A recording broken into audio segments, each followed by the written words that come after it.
Olá, meus irmãos, graça e paz seja convosco. Hoje estamos começando um novo trimestre, uma nova lição, um novo estudo. E vamos estudar, olha como a lição está linda. Coisa mais linda do mundo, um cordeiro, um cordeiro em uma fase e o leão em outra fase. E ambos são o mesmo personagem. Como entender isso aqui? Olha uma cruz ali do lado, sabe? Eu achei essa capa aqui muito legal. Como estudar as profecias bíblicas, né? Alusões, imagens e símbolos. Sabe, irmãos, a gente precisa entender de fato o que é uma profecia. Profecia é, na verdade, uma ação de falar de coisas antecipadamente, daquilo que irá acontecer. Profecia tem a ver com a revelação da parte de Deus, e aquilo é avisado antecipadamente, bem diferente de predestinação. Predestinação tem a ver com fixar um destino, e isso Deus não faz. Com todo respeito aos nossos irmãos que são calvinistas e que defendem esse ponto de vista, a profecia bíblica ou a maneira profética de se entender as coisas tem a ver com algo que Deus revela aos seus santos para com que aquilo venha acontecer posteriormente e que antecipadamente lhe é revelado.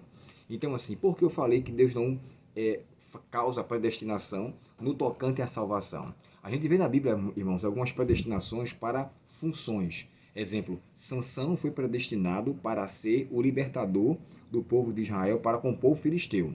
Então, houve uma predestinação profética da parte dele, no sentido de que ele agiria com aquela função, ele seria o juiz do povo de Israel para libertar, coisa que só aconteceu no final de sua vida. João Batista foi predestinado a ser o arauto do Salvador. Isso de fato está escrito no livro de João. Então, assim, essas questões, quando Deus fixa, sempre é referente à função. No tocante à profecia, é como eu bem falei anteriormente, né? É o ato ou o dom, porque a profecia é um dom, que Deus concede e que as pessoas são por ele escolhidas para trazer revelação. Um exemplo, a Bíblia, ele é um livro profético. Ele é um livro que fala das coisas que hão de acontecer ainda antes que aconteça. É tanto que quando a gente vai para o Apocalipse, olha só como é que o livro do Apocalipse começa. Deixa eu abrir aqui o texto. Eu quero falar para vocês um outro assunto aqui, uma outra questão, perdão, mas eu quero ler com vocês o capítulo 1 de Apocalipse, e que diz assim, ó, Apocalipse, revelação de Jesus Cristo que Deus lhes deu para mostrar a seus servos os acontecimentos que ocorrerão em breve.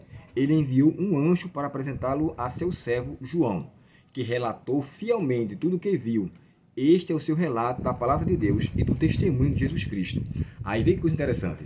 Para aqueles que acham que o livro profético, que a profecia não deve ser estudada ou pesquisada, isso é um erro muito grande, irmãos. Porque o texto sagrado deve ser de fato lido, estudado, pesquisado e interpretado dentro do contexto da Bíblia, nunca fora dela. E por que eu estou falando sobre isso? A lição de sábado tem um esboço que fala que alguns pastores, talvez até bem intencionados, não querem falar sobre profecia, porque acham que isso é algo que pode trazer um certo desconforto e que não tem necessidade de buscar interpretação. O Apocalipse mesmo, inclusive, a lição fala sobre o Apocalipse, dizendo que Apocalipse é um livro que é cheio de enigmas, de expressões idiomáticas que, na verdade, são difíceis de entender. Porém, o próprio Apocalipse fala, no capítulo 1, verso 3, diz assim, ó, feliz é aquele que lê as palavras desta profecia, da profecia contida no Apocalipse, e felizes são aqueles que ouvem as suas mensagens e obedecem ao que ela diz, pois o tempo está próximo. Ora, se o próprio Apocalipse diz que é feliz aquela pessoa que lê, que a pessoa que ouve e a pessoa que guarda o que está escrito, logo entendemos que a profecia jamais deve ser de fato destinada a encosta, ou seja, a não ser estudada, a não ser pesquisada. Até porque o próprio livro de Provérbios escreve assim, ó, onde não há profecia, o povo se corrompe. Então é necessário, isso está em Provérbios capítulo 29 e o verso 18. E esse mesmo texto na NVT, olha o que é aquele título lá, ó, o povo que não aceita a orientação divina, profecia, se corrompe, mas quem obedece a sua lei é feliz. A mesma expressão, ou seja, o mesmo verso, Provérbios 29 e o verso 18. Na versão de James atualizada, diz assim, ó, um povo que não aceita a revelação, olha só, revelação, Apocalipse, né, que está lá em Apocalipse 1, verso 1, que não aceita a revelação do Senhor é uma nação sem ordem. Quem obedece à palavra de Deus é feliz. Logo, aqui eu entendo que Deus, para revelar os seus segredos, como está escrito, né? O Senhor antes, certamente que o Senhor não fará coisa alguma, sem antes revelar os seus segredos aos seus servos, os profetas. Isso está no livro de Amós. Então, assim, se Deus tem algo a revelar, Ele tem algo a descrever, porque os seus servos foram por Ele destinados a trazer a mensagem. Logo, irmãos, eu não posso descartar a profecia. E nós vamos estudar nesse trimestre, com todo o esforço, com toda a alegria do coração, os termos da profecia e como elas se desenvolvem e a importância que elas têm.